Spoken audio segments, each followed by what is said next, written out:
Magluluto po ako mga kachimbori ng beef stew. Ayan.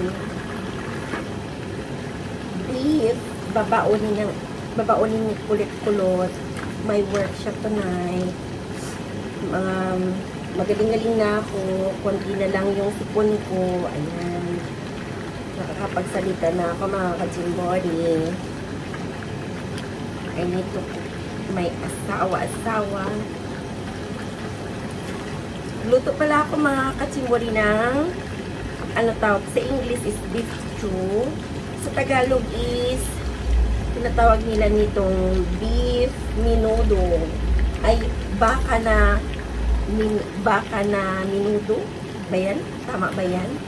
So hindi ko alam sa Tagalog, pero yung baka na nilagyan ng masarap na kamatis, tomato, green, yellow, and red bell pepper, and ano pa ba ito?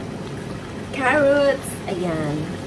So, paluto niya siya mga kachimbori. Inano ko lang siya. Nilagyan ko lang siya ng tomato paste, tomato sauce, and fresh tomato. Hindi ako kumakain, hindi kami niya kumakain, pero I'll try kasi hindi ko naman siya nakikita na tomato siya. So, nilagyan ko lang siya na maanghang.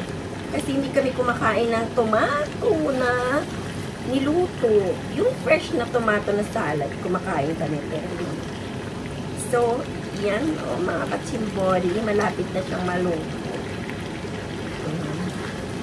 Wala pala ito siyang buto. Mas masarap sana kung may buto, mga kachimbori. Kaso lang, si kulit-kulot ko is ayaw masyado. Ayaw niya yung pinapahirapan niya yung sarili niya. Kaya, ayan. Puro laman ang nilagay ko. So, alam kong magugustuhan niya to kahit hindi masarap sa iba. Pero, alam niya na napakasarap ng luto ko. So, trying. Hindi talaga ako marunong magluto, mga kachimbori. Pero, nag-try ako kasi may kasabihan nga daw na pag pinakain mo daw ng luto mo yung asawa mo is magtatagal daw at hindi ka iiwanan. Tatagal daw yung relasyon mo. Yeah. So, this is my vlog for today. Pasensya lang po mga kachimbori kasi wala akong update masyado. Ayan. Kasi masama talaga ang pakiramdam ko. Sinisipon ako, hindi ako masakit yung lalamunan ko. Ayan. And, miga-miga shoutout sa inyong lahat. Hindi muna ako mag-shoutout kasi sama ng pakiramdam ko talaga. Pinakita ko lang sa inyo mga kachimbori kung anong luto ko talaga. So, yeah.